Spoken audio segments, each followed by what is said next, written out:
Jésus, nous sommes dans la joie de pouvoir réellement nous retrouver et partager cette bonne nouvelle du royaume. Que l'Éternel vous soit très très favorable. Que l'Éternel vous bénisse, présenté par votre bien-aimé le pasteur Philippe Mukenge. Une émission qui nous permet de pouvoir réellement répondre réellement aux préoccupations et pouvoir réellement répondre à nos questionnements afin de pouvoir avoir la lumière et d'être éclairé, d'être réellement apaisé, parce que lorsqu'on a des questionnements, on est parfois réellement dans le doute, dans l'angoisse, parce qu'on ne sait pas ce qu'on doit faire. Mais avec la parole du Seigneur, nous savons ce que nous devons faire, et parce que nous savons ce que nous devons faire, là il y a l'apaisement, là on fait les choses avec assurance, on fait les choses avec réellement certitude. Donc la réussite est très probable. Voilà pourquoi la foi fait partie réellement d'un élément important dans la réussite d'un projet, d'une activité ou réellement d'un test ou d'un examen. Voilà. Que le Seigneur vous soit très très favorable. C'est mercredi et comme tous les mercredis, c'est votre émission Que la Bible parle. Une émission qui vous est présentée par votre humble serviteur, le pasteur Philippe Mukenge. Une émission qui répond aux préoccupations, une émission qui permet de pouvoir réellement répondre à des questions que nous nous posons. Que Dieu vous soit très favorable, que Dieu vous bénisse, que Dieu puisse vous accorder tout ce dont vous avez besoin dans le nom puissant et glorieux de notre Seigneur. Nous disons un grand merci à tous les bien-aimés qui sont fidèles à cette émission et qui nous soutiennent au travers de leurs prières, qui nous soutiennent aussi au travers de leurs finances. Que Dieu vous bénisse, que Dieu puisse réellement vous combler et réellement vous multiplier au centuple dans le nom puissant et glorieux de notre Seigneur. Que le Seigneur se souvienne des gestes que vous êtes en train de poser, qu'il puisse réellement multiplier ce que vous s'aimez, parce que nous croyons que Dieu est réellement celui qui récompense ceux qui soutiennent son œuvre, ceux qui sont reconnaissants, ceux qui réellement agissent avec réellement sincérité de cœur. Que Dieu vous bénisse, que Dieu vous protège, que Dieu puisse réellement vous faire prospérer à tous égards pour la gloire de son nom, dans le nom puissant et glorieux de notre Seigneur Jésus. Aujourd'hui, le 1er mai, les gens fêtent, n'est-ce pas, le travail. C'est la fête du travail. Et nous posons la question, mais pourquoi les gens fêtent le travail, la fête du travail? Vous allez comprendre que lorsque nous avons cru à la parole du Seigneur, nous semblons abandonner réellement tout ce qui concerne la terre. C'est normal, parce que il est dit dans la parole du Seigneur de chercher premièrement le royaume et le reste nous sera donné par surcroît. Donc on comprend que ce qui doit intéresser un homme ou une femme qui veut avoir la vie éternelle, c'est de pouvoir réellement se préoccuper des choses du royaume. C'est de pouvoir réellement s'intéresser, n'est-ce pas, de choses qui concernent la parole du Seigneur. Et nous savons que Pierre va pouvoir réellement poser la même question pour dire au Seigneur, bon, nous avons tout quitté parce qu'ils avaient tout quitté. Ils ont voulu réellement avoir la vie éternelle, le royaume des cieux. Et après, ils se sont posé la question, mais qu'est-ce que nous allons pouvoir avoir? Ceci, c'est lorsque le Seigneur va pouvoir réellement demander à un riche de pouvoir se débarrasser de toutes ses richesses afin de pouvoir le suivre. À là, Pierre dit, oh, c'est que les choses de Dieu sont incompatibles avec les richesses de ce monde, le fait d'amasser les richesses de ce monde. Et il va pouvoir dire au Seigneur, alors si nous avons tout quitté, qu'est-ce que nous allons pouvoir avoir? Et le Seigneur va pouvoir dire que vous aurez au centuple. Voilà. Ça, c'est véritablement bien. Voilà. C'est là où je me dis, nous avons le devoir de nous questionner sur ce qui se passe autour de nous. C'est vrai que c'est une fête, quelqu'un va pouvoir dire que c'est une fête païenne. Voilà. Bon, elle est païenne, n'est-ce pas? Mais elle n'a rien avec le spirituel ou la croyance. Voilà. Donc, nous pouvons examiner cela et voir pourquoi, n'est-ce pas, les gens le font.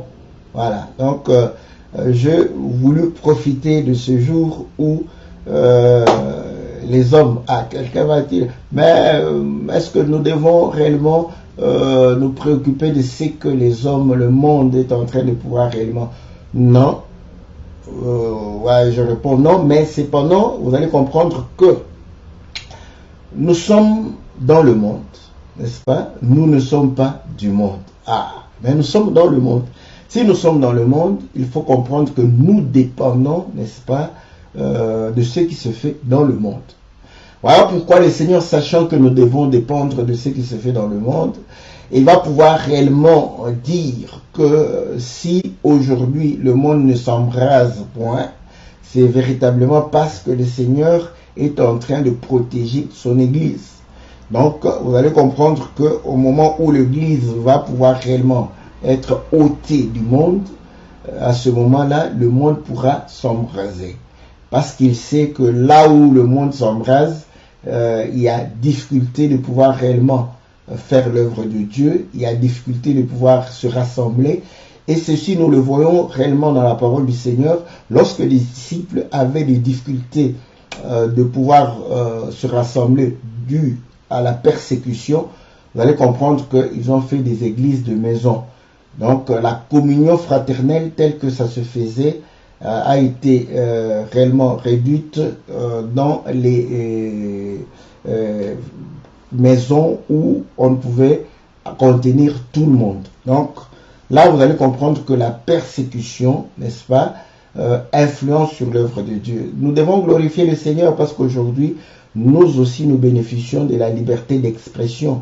Vous voyez, au temps de Paul et de Pierre, ils pouvaient être lynchés à cause de leur confession. Mais aujourd'hui, je peux revendiquer, c'est vrai, on pourra me lyncher si jamais la police est à côté. Je pourrais réellement bénéficier de la protection de la police. Je pourrais revendiquer ma liberté de pouvoir prêcher la parole du Seigneur. Donc, vous allez comprendre que nous prêchons la parole du Seigneur dans toute liberté. Seulement, il ne faut pas avoir beaucoup trop de zèle, ce que nous disons les zèles amers, pour aller provoquer les gens qui n'ont pas la confession comme toi et aller pouvoir réellement leur annoncer ou qui sont réellement dans l'erreur, ce qu'ils font va réellement les amener en enfer. À ce moment-là, vous risquez de pouvoir réellement être attaqué, non pas parce que ils veulent vous maltraiter, mais parce qu'ils se défendent. Donc, de telles persécutions sera due à votre imprudence. Donc, on comprend très clairement que ce qui se passe dans le monde influe, n'est-ce pas, sur notre manière d'être, sur notre manière de faire les choses. Mais notre foi ne dépend pas de ce qui se fait dans le monde. Mais la foi que nous avons peut souffrir, n'est-ce pas, de l'influence du monde. Voilà. Je prends par exemple lorsque le Seigneur est en train de pouvoir réellement demander à ce que les enfants de Dieu, le peuple de Dieu puissent prier, n'est-ce pas, pour la prospérité du pays dans lequel, lorsqu'ils étaient à Babylone, il dit, là où vous serez, vous devez prier pour, n'est-ce pas, la paix et la prospérité de ce pays, parce que votre paix et votre prospérité en tant que citoyen de la terre dépend de là où vous habitez. Voilà. Donc, vous allez comprendre que c'est important, n'est-ce pas, de pouvoir réellement comprendre ce qui se passe autour de nous. Nous avons condamné, n'est-ce pas, nos frères catholiques parce qu'ils ont fait des couvents, des monastères où ils voulaient s'isoler du monde extérieur. Vous allez comprendre que ça a été assez difficile. À leur époque où il n'y avait pas d'internet, rien du tout, ils ont voulu se faire réellement une cité où ils étaient réellement dans l'isolement. Mais vous allez comprendre que ça n'a pas beaucoup tenu, n'est-ce pas, pour les aider à pouvoir progresser, n'est-ce pas, dans les choses de Dieu. Parce que la mondanité est invitée, n'est-ce pas, même dans les monastères. Voilà. Donc, la foi se mesure aussi, n'est-ce pas, par rapport à ce que nous vivons, ce que nous faisons face. Vous voyez, quand vous êtes au monastère, vous pouvez croire que vous êtes à l'abri de l'impudicité et de ceci, parce que vous ne faites pas face, n'est-ce pas, à ce manque de pudeur. Donc, parfois, vous allez croire que vous êtes saint et pourtant, c'est simplement parce que vous êtes isolé.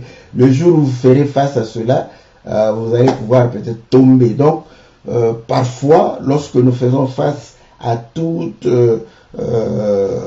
cette mondanité, n'est-ce pas, c'est là où nous mesurons aussi notre foi. Vous allez comprendre que dans les pays des libertés, n'est-ce pas, dans les pays dits développés, chacun est libre. Vous allez voir que la pudeur n'est plus quelque chose ce n'est plus la règle, n'est-ce pas? Donc à ce moment, vous allez comprendre que nous vivons cela sans pour autant être emportés, parce que voilà, c'est faire face à cela. Les femmes s'habillent, surtout en été, les femmes s'habillent comme elles veulent. Vous allez voir une femme habillée, n'est-ce pas, en pantalon lin ou en blouse lino, n'est-ce pas, tout transparent. Et puis, elle vous porte un string. Donc, vous voyez tout. Mais elle est libre, elle est habillée. Elle est habillée. Donc, il faut faire face à cela. Voilà. Donc, c'est toujours important, n'est-ce pas, de faire face au monde au lieu de pouvoir se cacher. Voilà. Donc, aujourd'hui, le monde est en train de pouvoir fêter le travail. Vous allez comprendre que Salomon dit, n'est-ce pas, dans la parole, il dit que rien n'est nouveau sous le soleil. Ce qui est, a été, ce qui sera, a déjà été. Voilà. Est-ce que nous pouvons nous poser cette question que voilà, c'est nouveau? Je ne crois pas. Ça paraît nouveau. Voilà. Ça paraît nouveau, mais comme Salomon nous a dit, ce qui est, a été. Donc, on se pose la question, où est-ce que nous pouvons retrouver cela?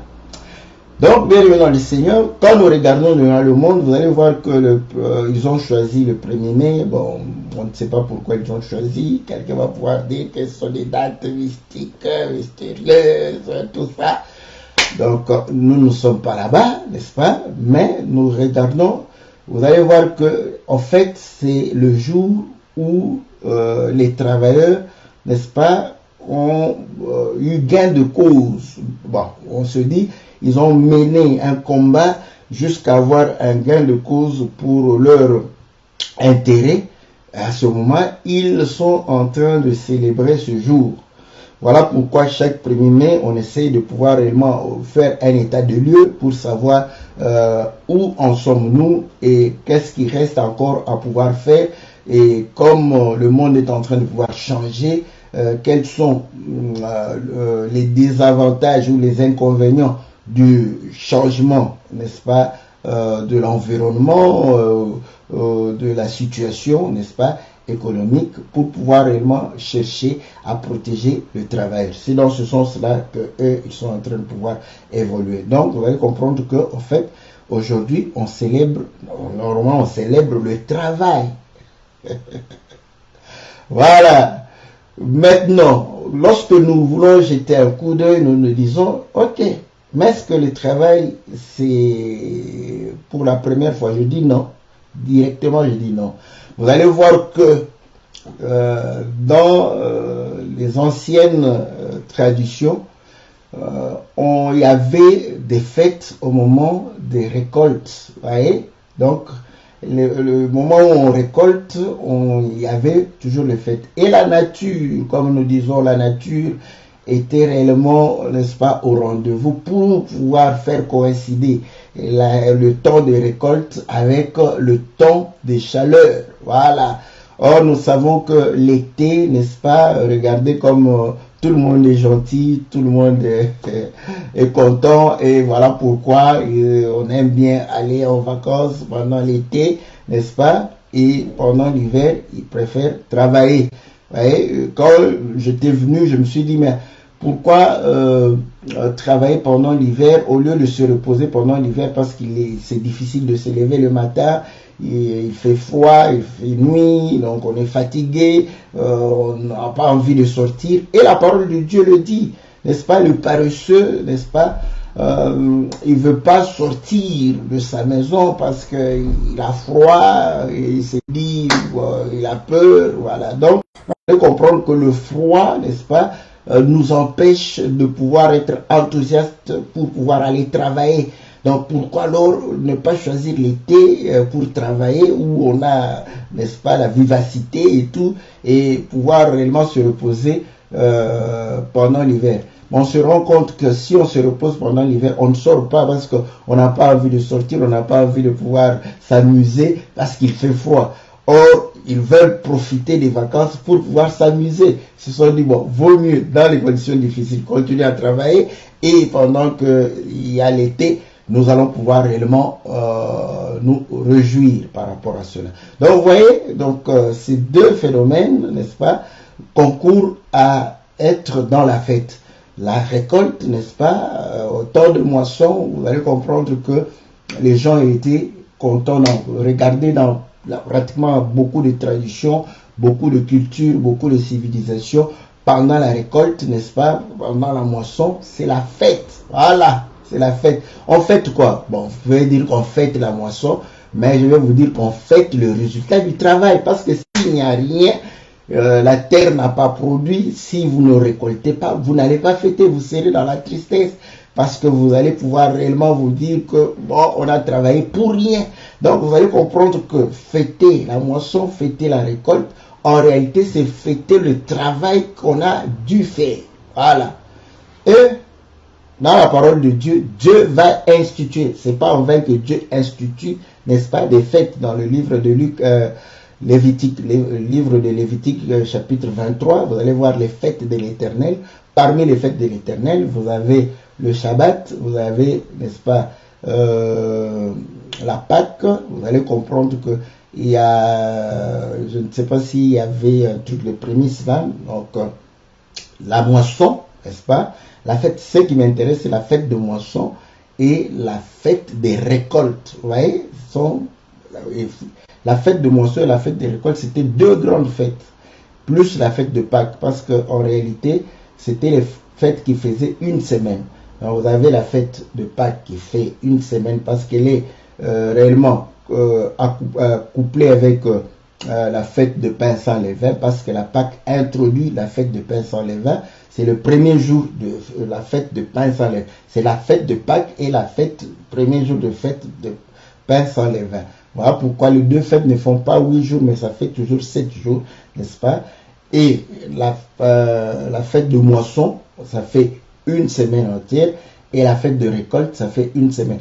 Et les hommes mâles étaient réellement dans l'obligation de monter 3 fois l'an, n'est-ce pas, à Jérusalem pour aller célébrer cette fête. La fête de Pâques, Pâques et pain sans levain, la fête de moisson et la fête des récoltes. Vous allez vous comprendre que ces 3 fêtes-là, n'est-ce pas, étaient les grandes fêtes pour Israël. Parmi les 3, nous avons 2 fêtes, n'est-ce pas, qui correspondent, n'est-ce pas, à pouvoir, n'est-ce pas, récolter le fruit du travail qu'on a fait. Donc, la fête des tabernacles, qui est la fête de récolte, n'est-ce pas, cette fête, n'est-ce pas, correspond à la fin d'un processus où on travaille, n'est-ce pas, et on récolte. Et la fête de moisson, mêmement. Donc, vous voyez, fêter la moisson, fêter la récolte, c'est fêter réellement le travail.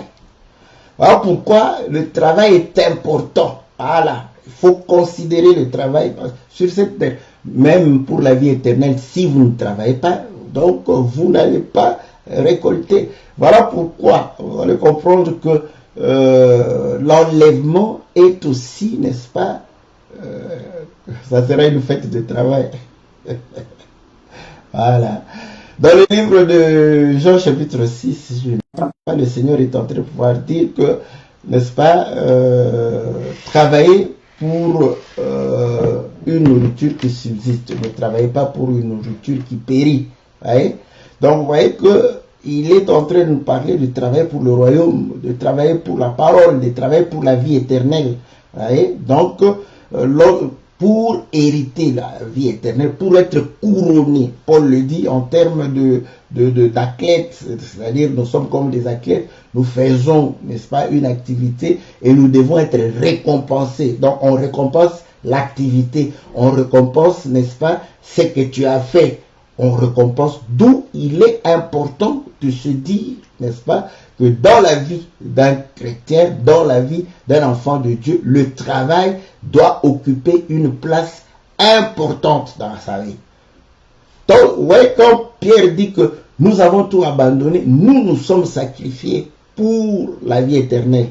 Mais après, il dit, qu'est-ce que nous aurons? Et le Seigneur dit, vous aurez au centuple. Mais pour avoir au centuple, il faut s'aimer. Isaac s'aima et il va récolter au centuple. Celui qui ne sème pas ne récoltera pas au centuple. Or, s'aimer, c'est travailler. Tu dois labourer la terre.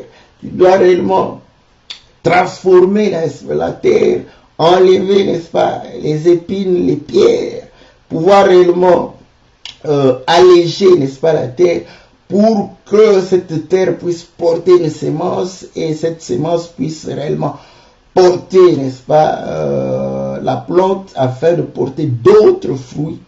Ouais? Donc, vous allez comprendre que c'est réellement le travail. Voilà. Donc, on comprend que le travail, n'est-ce pas, c'est important.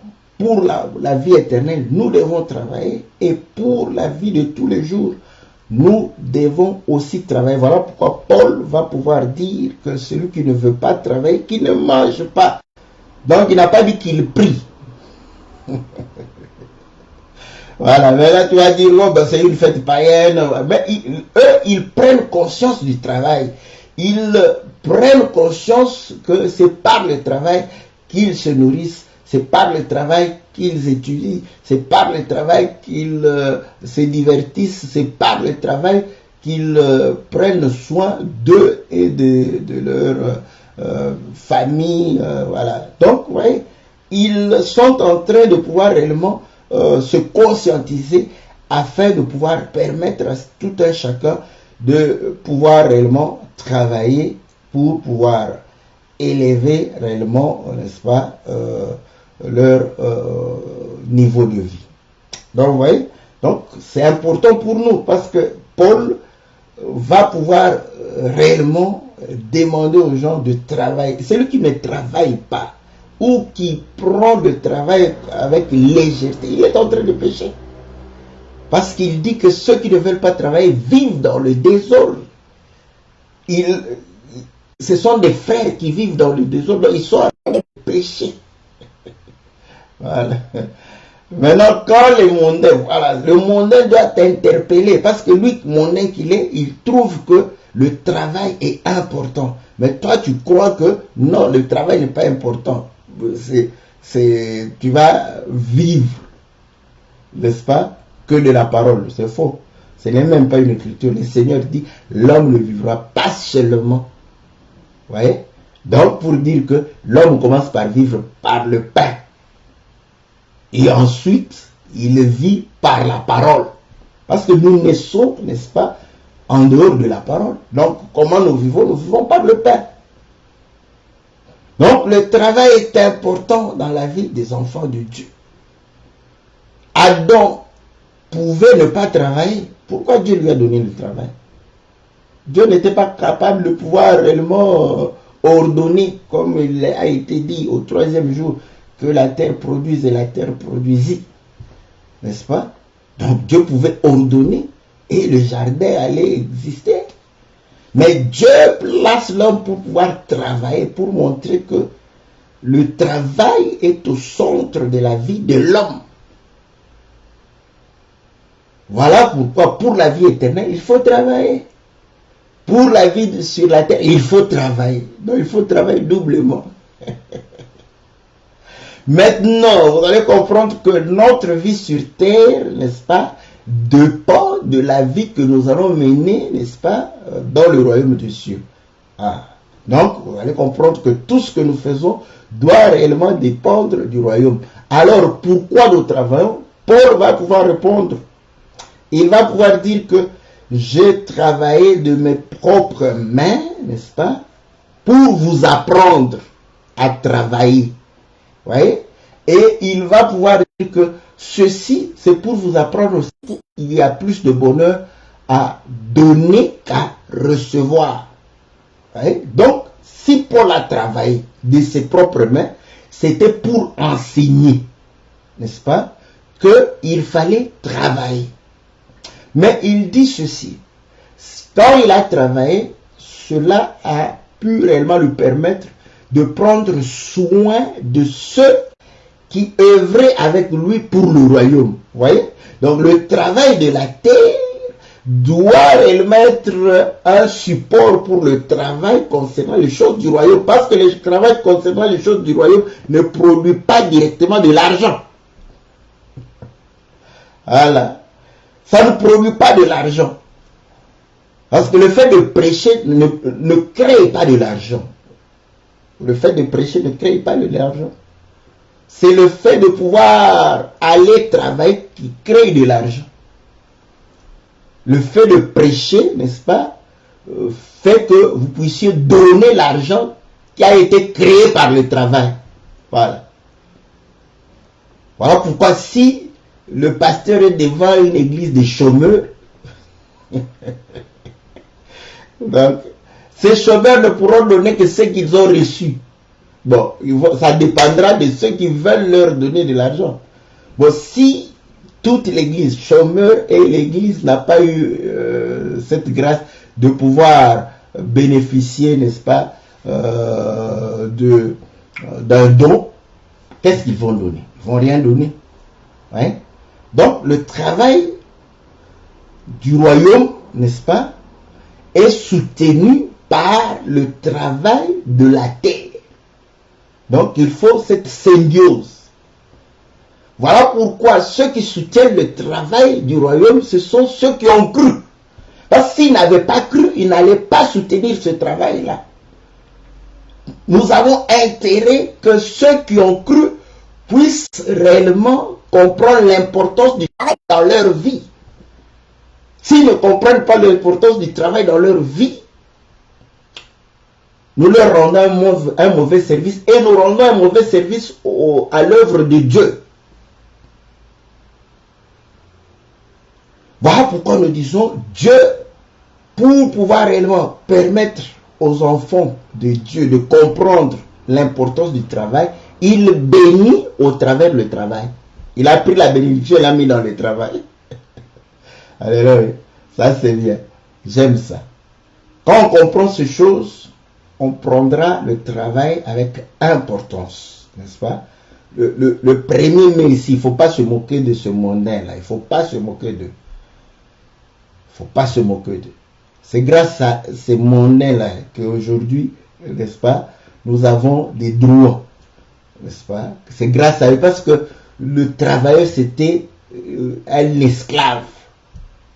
Bon, voilà, c'est un esclave du temps moderne auquel on donne un salaire.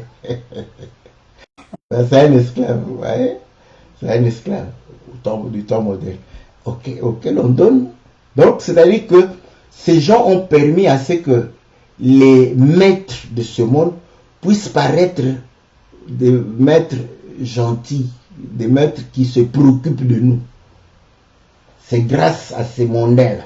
Voilà pourquoi aujourd'hui, quand tu pries que Dieu augmente ton salaire, c'est grâce à ces mondains-là, les syndicalistes et tout ça, ils vont aller gréver, ils vont pouvoir faire pression sur le patronat pour qu'on t'augmente les salaires. Et quand on t'augmente les salaires, tu glorifies Dieu. Vous voyez que Dieu les utilise. Ce sont des serviteurs de Dieu. Ah, quelqu'un, mais comment tu les appelles? Tous les esprits sont au service de Dieu. Hein? Donc voilà, je voulais véritablement que nous puissions comprendre que ce n'est pas aujourd'hui qu'on a fêté le travail. Il y a eu la fête de moisson, il y a eu la fête des tabernacles. Et sur le plan spirituel, vous allez comprendre que le Seigneur Jésus, après avoir formé ses disciples, voyez, il va pouvoir réellement moissonner ce travail pour que ces gens puissent véritablement travailler pour le royaume. Et il sait, n'est-ce pas, que pour en profiter, il fallait qu'ils viennent habiter en eux. Voilà pourquoi la Pentecôte, n'est-ce pas, le Saint-Esprit est descendu pendant la fête des moissons. Pendant qu'on célébrait le travail et le Seigneur est venu célébrer son travail à lui. Voyez? Tout ceci, ça a été déjà au commencement. Dieu forma l'homme. Et il va pouvoir voir que non, en tout cas c'est bien. Et il vient habiter en soufflant dans l'homme. Afin de pouvoir profiter du travail qu'il avait fait. Maintenant, Dieu, voilà pourquoi on dit qu'il est ouvrier avec l'homme. Parce qu'à ce moment, il va régner, faire au travers l'homme. Vous voyez comment Dieu bénit. On a dit que Dieu se reposa de ses œuvres. Il se reposa de ses œuvres. Maintenant, il jouit de ses œuvres parce qu'une de ses œuvres, c'est l'homme qui fait réellement sa volonté. Vous voyez comment Dieu, n'est-ce pas, célèbre. Voilà, il va célébrer aussi la fête du travail qu'il a fait en toi. Bon, s'il ne célèbre pas, comprends que c'est l'ennemi qui va célébrer pour toi. Donc voilà, bien aimé dans le Seigneur, comprenons que le travail, n'est-ce pas, de tous les jours ici, c'est ce travail qui soutient le travail du royaume. C'est ce travail qui va soutenir quand tu es dans de bonnes conditions, n'est-ce pas, en bonne santé, tu vas bien prier, tu vas écouter la parole du Seigneur, tu vas aller prêcher, visiter les frères, les assister, voyez. Mais quand tu es malade, tu ne sais alité, tu ne sauras pas, n'est-ce pas, prier convenablement, il faut se le dire, n'est-ce pas, et tu ne sauras pas faire l'œuvre de Dieu. Donc, vous voyez, être en bonne santé, avoir le bien-être contribue, n'est-ce pas, au travail du royaume. Mais ce bien-être est fonction du travail que nous faisons. Voilà. Voilà pourquoi les enfants, leur travail, c'est d'étudier, d'emmagasiner la connaissance. Pour pouvoir récolter au moment où ils seront dans la vie active. Et à ce moment, quand ils récoltent les connaissances qu'ils ont emmagasinées, ils vont pouvoir s'aimer, n'est-ce pas, les activités qui vont produire de l'argent. Parce qu'ils reconnaissent que Dieu les a protégés dès leur naissance, pendant leur scolarité, et a permis du travail, ils vont prendre une part pour soutenir l'œuvre de Dieu au travers des offrandes, au travers réellement la part de Dieu, afin de pouvoir soutenir l'œuvre de Dieu. Voilà, n'est-ce pas, c'est important. Comme c'est tombé le jour de la fête, je voulais que nous puissions, n'est-ce pas, réellement nous rendre compte que le travail est important dans la vie de tout un chacun, et c'est par le travail que Dieu bénit. Je répète, pour manger, Paul n'a pas dit d'aller prier. C'est ça l'écriture. L'apôtre Paul n'a pas dit aller prier. Il dit celui qui ne travaille pas, qui ne mange. Et pourtant ses frères la prière, ils étaient, n'est-ce pas, en permanence dans la prière. Ils ne voulaient pas travailler. Paul dit c'est un désordre. C'est un désordre de croire que tu ne dois pas travailler pour être nourri par ceux qui travaillent. C'est un désordre. Or, je sais que certains ne seront pas très contents. Voilà. Que le Seigneur nous soit très très favorable, que le Seigneur nous bénisse, n'est-ce pas? Lui qui a permis à ce que aujourd'hui nous puissions réellement nous souvenir de la bénédiction de l'Éternel au travers du travail, que Dieu puisse réellement nous donner force, intelligence, sagesse, pour que nous puissions transformer, n'est-ce pas, ce qui est autour de nous pour produire, n'est-ce pas, des richesses. Les richesses viennent lorsque nous transformons ce qui est naturel. Voilà. Que Dieu vous soit très très favorable. Que Dieu vous bénisse. Que Dieu puisse réellement vous accorder tout ce dont vous avez besoin, n'est-ce pas, dans le nom précieux et glorieux de notre Seigneur Jésus. Nous saluons tous ceux qui étaient en ligne, la sœur Astrid, la sœur Liliana, la sœur Francine, le bien-aimé Romain, bien-aimé Peter. Que Dieu vous soit très très favorable, n'est-ce pas, que Dieu puisse réellement vous bénir au bain, que Dieu vous puisse vous bénir. Nous saluons la sœur José, l'homme de Dieu, Paulin Mabunduku, que Dieu vous bénisse abondamment, n'est-ce pas? Donc voilà, nous avons le bien-aimé, notre bien-aimé Moreno, que le Seigneur vous soit très très favorable.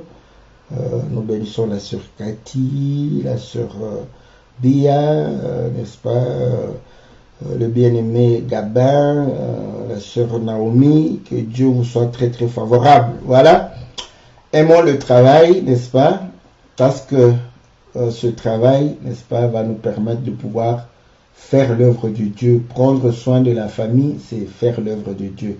Car la Bible dit que celui qui ne prend pas soin de sa famille est pire qu'un païen. Vous voyez? Donc, quand tu ne travailles pas pour prendre soin de ta propre famille, tu es un païen. Dieu est bon. Voilà. Donc, travaillons pour faire l'œuvre de Dieu. Prenons soin de nous. Prenons soin réellement de notre famille.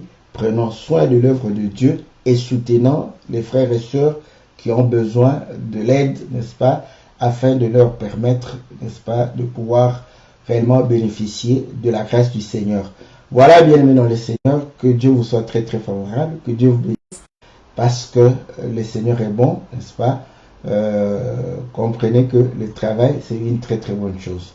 On se retrouve, n'est-ce pas, mercredi prochain pour retrouver les questions peut-être purement liées à la foi, et le lundi pour l'émission Louons l'Éternel. Que Dieu vous bénisse abondamment dans le nom de notre Seigneur Jésus. Amen.